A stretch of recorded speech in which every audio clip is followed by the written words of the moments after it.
everybody. Welcome to this video which will give tips to new yoga teachers who are transitioning from their teacher training into the classroom.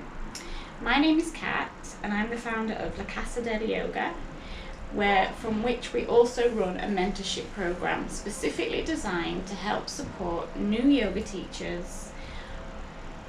And here we have Angel. Angel is from the UK and has been training for 2 years. Angel trained in India first. She did a Hatha teacher training and then went back to India and did a Vinyasa flow teacher training. So after 2 years of training really quite intensely, Angel has made the transition to a teacher and has been teaching for the past 8 weeks in La Casa del Yoga. How are you, Angel? I'm good. Yes. Okay, so my first question would be, there is a big difference from teacher training to actually being a teacher, right? Can you tell us one thing that stands out in your mind as the biggest difference from going from the teacher training to actually teaching? So I guess a couple of things I found. Definitely number one was being in the teacher training environment and basically being surrounded by other yoga teachers. The environment is really supportive and it's all about developing you and your personal practice, but also your teaching skills. But it's a lot of focus on you as a practitioner and as a teacher. I think when you take it into reality, you really find that you've got to give a lot more to students, so you use a lot more energy in the real teaching environment, and I think that's something you have to work with for sure, is the energy. Also, I find as well when you teach other yoga teachers, people who are also about intermediate practitioners, everyone knows your sequence. They know what they're doing, they know what the asana is, they know about pranayama. So it kind of makes this space where you just have to teach your sequence practically. But when you teach in a studio, there's a lot of mixed levels in your class. You have to kind of sometimes make adjustments for certain people, different bodies. People sometimes don't even really know what yoga is, that kind of thing. So that's very true. So just to summarise that, in a teacher training environment, everyone loves yoga, everyone knows all about yoga, everyone's like, yeah, I just want to do yoga.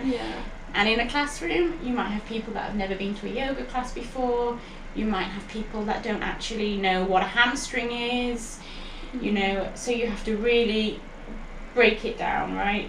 So just for new teachers to be prepared for that. Definitely. And just a quick flip back to the energy management. I think that's a really important thing to focus on, as that's something that I found really difficult when I first started teaching. I was teaching and I had no idea about how to manage my energy. So I was so excited, I would just go in the room, give all my energy that probably, I had enough energy for a week and I would give it all in an hour. And then I was exhausted, I was depleted, I kept getting sick, I didn't have enough time, I didn't have enough energy to give to my family. So it was very early on that I discovered, hey, I can't continue like this. So I think that it's worth, in the very beginning, becoming aware of that and doing practices that help you to manage your energy. Can you say anything on that? What do you think you'll do going forward to help you manage your energy wisely? You have to definitely remain as grounded as you possibly can, and don't forget your personal practices, whether that's your asana or pranayama or meditation, this one thing that brings you back to yourself, gives you that time to like fill up the cup, as it were, again, and just kind of disconnect from everything that you are stressing, maybe about the class, the sequence, students. Like, leave that and then make this space to like refill that cup, take that breath, and then you can then like manage a little bit better. And I think it comes after time as well. And just don't be hard on yourself. Just make sure that you've got that important like personal practice to keep you grounded, I would say. And then that kind of keeps you grounded as you go through your day. So in summary, your practice is essential. And your grounding is essential. And I think just take that time. If you need some personal time, take the personal time.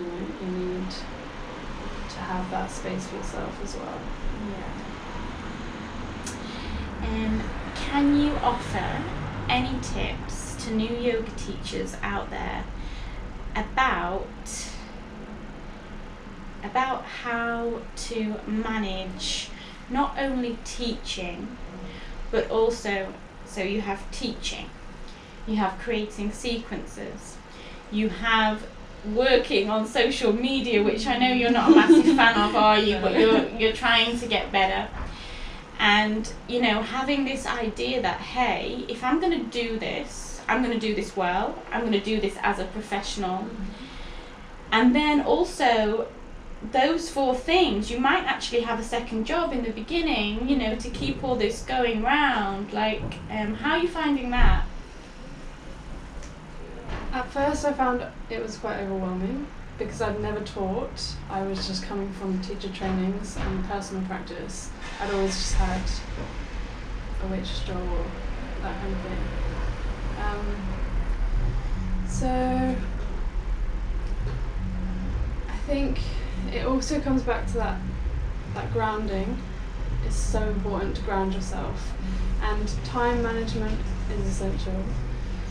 And like compartmentalizing your time as well. So like, say you give yourself 1 hour here and you work online.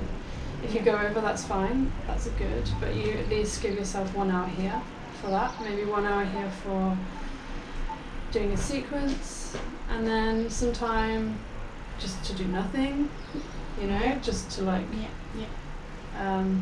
disconnect from it all.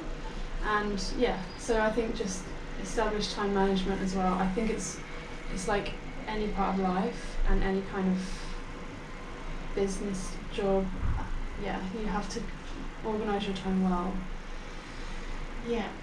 And regarding the subject of social media, because I think it's a big subject with yoga teachers, because we don't want to live our life online, like you once said to me. And it's true. However, if we're gonna make this our business, which, you know, that's the reality, we have to do it, right?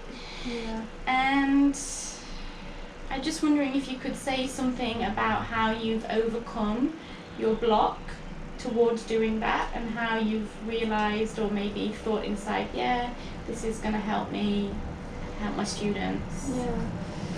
I think it's important to understand that we live in an environment where social media is so important.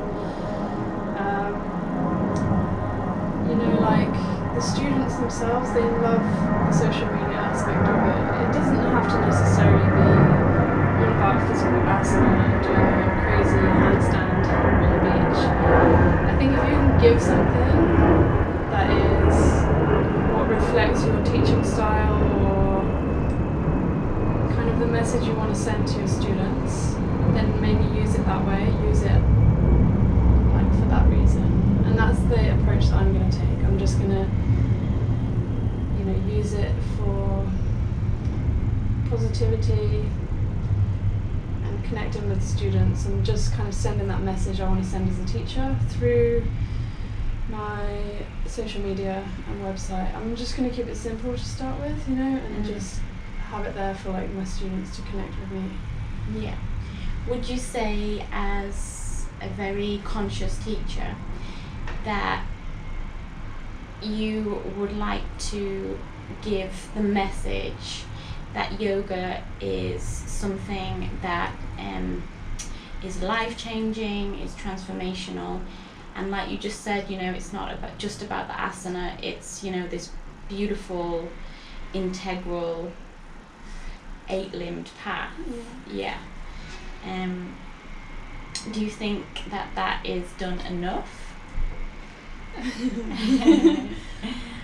I think you can find it for sure. There's a lot of yoga teachers out there who want to send that kind of message, but also on the other side of the same coin, there's a lot of superficiality about it, I guess. Yeah. But I think it's just, if you just try not to think big, you just keep it simple, keep it with your own personal approach, and just sharing it to connect with your students who want to see some stuff online, they, you know.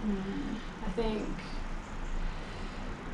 yeah, just keep it subtle, I would say. Yeah. Beautiful. So we'll just summarise that. Our tips for starting your social media platform as a new yoga teacher would be to keep it authentic. That's it. For it to come from your heart. If it's done something positive to your life, that's where you want to come from, right? Yeah. Keep it simple, keep it subtle, keep it honest. Yeah. Okay, is there anything else that you would like to say to new yoga teachers who've maybe just finished their teacher training? They're trying to get into the classroom, but maybe they're finding it really hard to be trusted to teach in a studio. You know, they're just trying to break through. Could you give them any kind of final tip? I think for me personally, when I came out of my teacher training, was feeling like I don't know if anyone can pay me to teach them, you know? You kind of compare yourself with others, or that kind of self-doubt. So I looked for a lot of maybe voluntary work, teaching, like work experience kind of thing, and even teaching family and friends, just setting it up in a similar environment to a studio at home. That could be helpful, because there's not so much pressure, you know, you can practice your sequencing and practice speaking in front of the class, maybe with your family. But I would say the biggest thing for me was to just get over that fear of just taking that first step to teach. I was so reluctant to do it. I was so afraid to just teach. As soon as I started teaching, it just got easier and easier, and then I was really, really enjoying it. You know, I think it's just like anything you do that means a lot. Yeah. Once you get over that hurdle, then it's amazing. Yeah, and I can definitely attest to that. I remember when before I'd even done my teacher training, I was teaching family in my house. And then maybe for like 2 years after I'd done my teacher training, I was just literally begging people, you know, off the street, please, can I teach you yoga? You don't have to pay me. You know, and I think if you're in a situation where you can do that, it really helps grow your confidence, and then, you know, it's just all a progression. Yeah, and definitely take baby steps. It doesn't have to be, I'm going to do my teacher training, then I'm going to open the studio and run the studio myself. Just definitely take it slow. Build on it, because it's like it's a long-term goal, you know, it's a lifetime practice. So. Yeah. And I was actually talking to my mum about this at the weekend, and you know, we both just kind of said patience. Just like, you know, I think it even took me 5 years before I was even ready to get, you know, a professional website or something. I was just like waiting. You know, you'll know when you're ready for the next thing and the next thing and the next thing, and like, I love what you just said.